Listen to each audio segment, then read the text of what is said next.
السلام علیکم ورحمۃ اللہ وبرکاتہ۔ ناظرین، آج کل جوتے پہننے کا رواج بڑھتے جا رہا ہے اور جوتوں میں ساکس بھی پہنتے ہیں۔ بڑی بڑی کمپنیوں میں، آفسوں میں، اسکولوں میں، کالجوں میں، یونیورسٹیوں میں لوگ شوز پہن کر ہی جاتے ہیں۔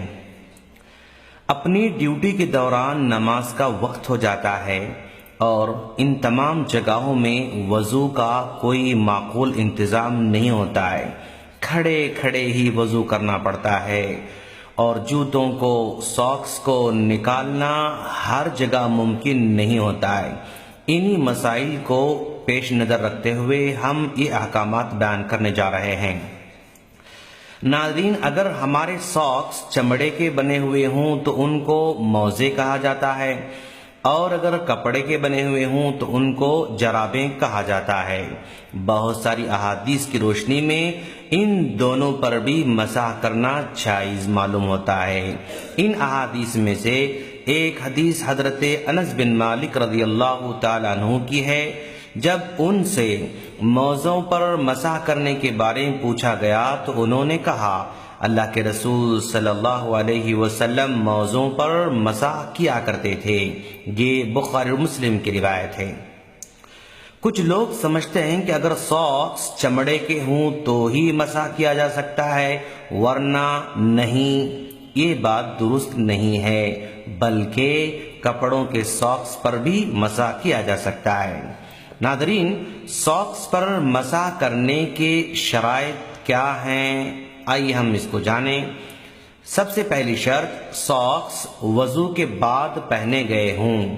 حضرت مغیرہ بن شعبہ رضی اللہ تعالیٰ عنہ فرماتے ہیں کہ میں رسول اللہ صلی اللہ علیہ وسلم کے ساتھ سفر میں تھا، پس میں نے وضو کے دوران اللہ کے رسول صلی اللہ علیہ وسلم کے موزے اتارنا چاہا تو آپ نے کہا، ان کو چھوڑ دو، کیونکہ میں نے پاکی کے بعد یعنی وضو کے بعد ان کو پہنا ہے، اور پھر آپ نے ان پر مسح کیا۔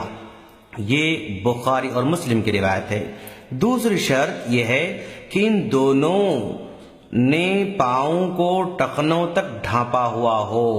اگر وہ ٹخنوں سے کم ہیں تو ان پر مسح نہیں کیا جائے گا، کیونکہ وہ موضوع میں شمار نہیں ہوں گے۔ تیسری شرط یہ ہے کہ وہ دونوں پاک چیزوں سے بنی ہوئی ہوں۔ چوتھی شرط یہ ہے کہ مسح مقررہ مدت کے دوران ہی کیا جا سکتا ہے، کیونکہ رسول اللہ صلی اللہ علیہ وسلم نے مسح کے لیے مدت مقرر فرمائی ہے، جو کہ مقیم کے لیے 1 دن اور 1 رات اور مسافر کے لیے 3 دن اور 3 راتیں ہیں۔ اس مقررہ مدت سے تجاوز کرنا جائز نہیں ہے۔ پانچویں شرط، وضو کے دوران ان پر مسح کرنا جائز ہے، البتہ غسل کرنا ہو تو ان ساکس کو اتارنا واجب ہے، جیسا کہ حضرت صفوان بن عسال رضی اللہ تعالیٰ عنہ فرماتے ہیں کہ رسول اللہ صلی اللہ علیہ وسلم ہمیں سفر کے دوران موزوں پر یعنی ساکس پر مسح کرنے کا حکم دیتے تھے، اور ہم 3 دنوں تک ان کو پیشاب، پیخانہ اور نیند کی وجہ سے نہیں اتارتے تھے، البتہ جنابت کا غسل کرنا ہو تو اتار دیا کرتے تھے۔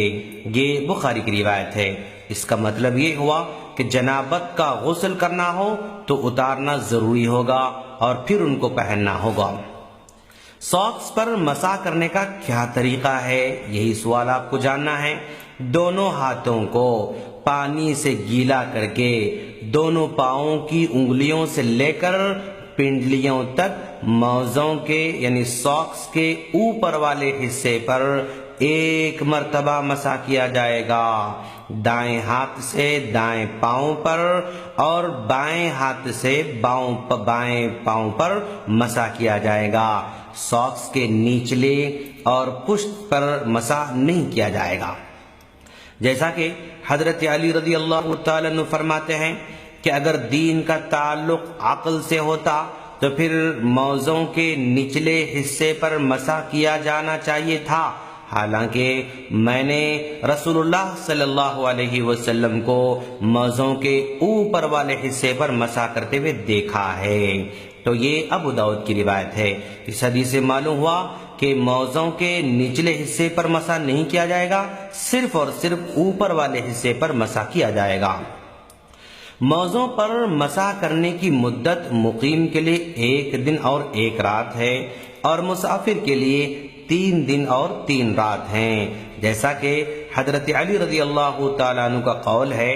وہ فرماتے ہیں کہ رسول اللہ صلی اللہ علیہ وسلم نے مسح کی مدت مسافر کے لیے 3 دن اور 3 راتیں، مقیم کے لیے 1 دن اور 1 رات مقرر فرمائی ہے۔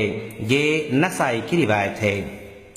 مسح کی مدت کا حساب ہم کیسے لگائیں، یہ بھی بڑا اہم سوال ہے۔ چلیے ہم جانیں۔ مدت کی ابتدا 1 مرتبہ وضو ٹوٹ جانے کے بعد جب ہم مسح کرتے ہیں تو وہاں سے شروع ہوتی ہے مدت۔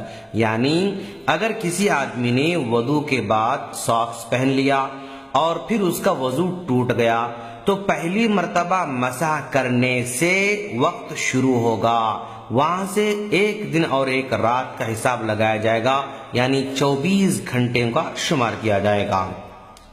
جب مسح کریں تو جوتے نکال کر ساکس پر مسح کریں، لیکن بسا اوقات جوتے نکالنا بھی مشکل ہوتا ہے، تو ایسے موقع پر اگر کوئی جوتوں پر مسح کر لیتا ہے تو کوئی حرج کی بات نہیں ہے، بالکل وہ کر سکتا ہے۔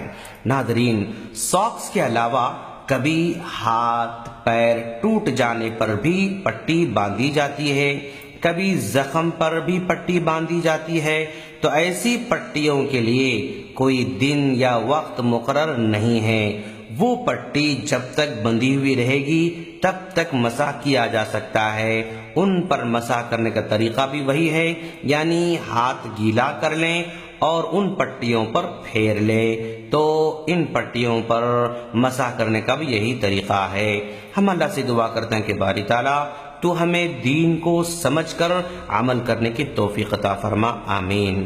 ناظرین، اگر اس ویڈیو کو آپ دوسروں تک فارورڈ کریں گے تو ممکن ہے آپ بھی بھرپور اجر کے مستحق بنیں انشاءاللہ۔ السلام علیکم ورحمۃ اللہ وبرکاتہ۔